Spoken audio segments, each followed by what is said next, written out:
Praise the Lord. आज मैं आपके साथ उस वेद के बारे में बात करना चाहता हूँ जिसके बारे में हर एक व्यक्ति को जानना बहुत ज़रूरी है।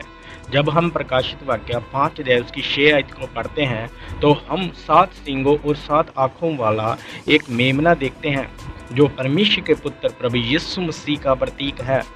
और 7 आँखें प्रभु की 7 आत्माएं हैं जिन्हें परमेश्वर ने पूरी पृथ्वी पर भेजा है।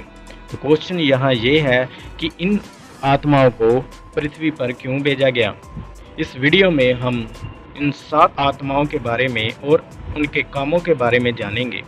जब हम यशायाह उसके 11 उसका 2 आयत को पढ़ते हैं तो इन आत्माओं के बारे में लिखा गया है कि ये 7 आत्माएं कौन सी आत्माएं हैं। सबसे पहले है यहोवा की आत्मा, दूसरी है बुद्धि की आत्मा, तीसरी है समझ की आत्मा, चौथी है युक्ति की आत्मा, पांचवी है पराक्रम की आत्मा, छठवीं है ज्ञान की आत्मा और सातवीं है प्रभु के भय की आत्मा।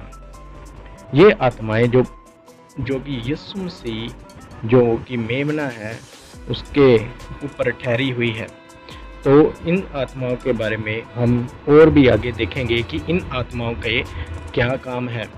जब हम नीति वचन उसका 15 अध्याय की 3 आयत पढ़ते हैं तो वहाँ पे हम देखते हैं कि यहोवा की आंखें हर जगह लगी रहती हैं जो दुष्टों और भले दोनों पर नजर रखती है।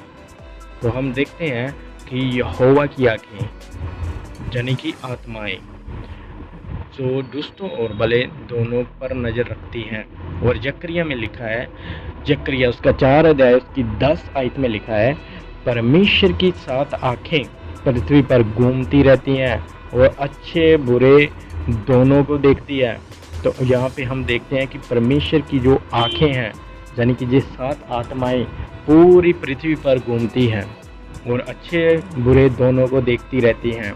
इसलिए दाऊद भजन संहिता 139 में लिखता है कि मैं तुम्हारी आत्मा से कहाँ छुपूं, तुम तो हर जगह मौजूद हो।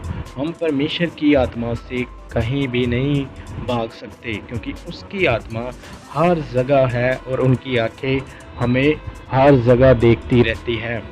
चाहे हम घोर अंधकार में हो, चाहे हम कहीं भी छिप जाएं, खुदा हमेशा हमें देखता रहता है। और दूसरा इतिहास उसका 16 की 19 में लिखा है, परमेश्वर की आंखें उसको ढूंढती है जिसका हृदय पूरी तरह परमेश्वर के प्रति समर्पित हो।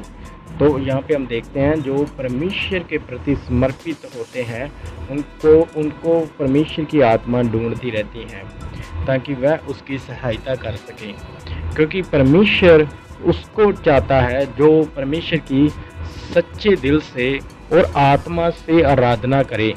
इसलिए हमें परमेश्वर के सामने हलीम होना है, हम्बल बिफोर गॉड, क्योंकि वह दिन आएगा जब सच्चा न्यायी हर एक व्यक्ति का न्याय करेगा।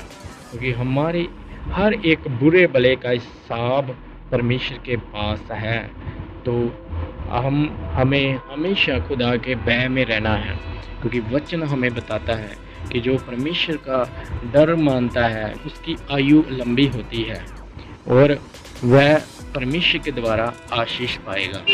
इसलिए गॉड ब्लेस यू, परमेश्वर आपको आशीष दे।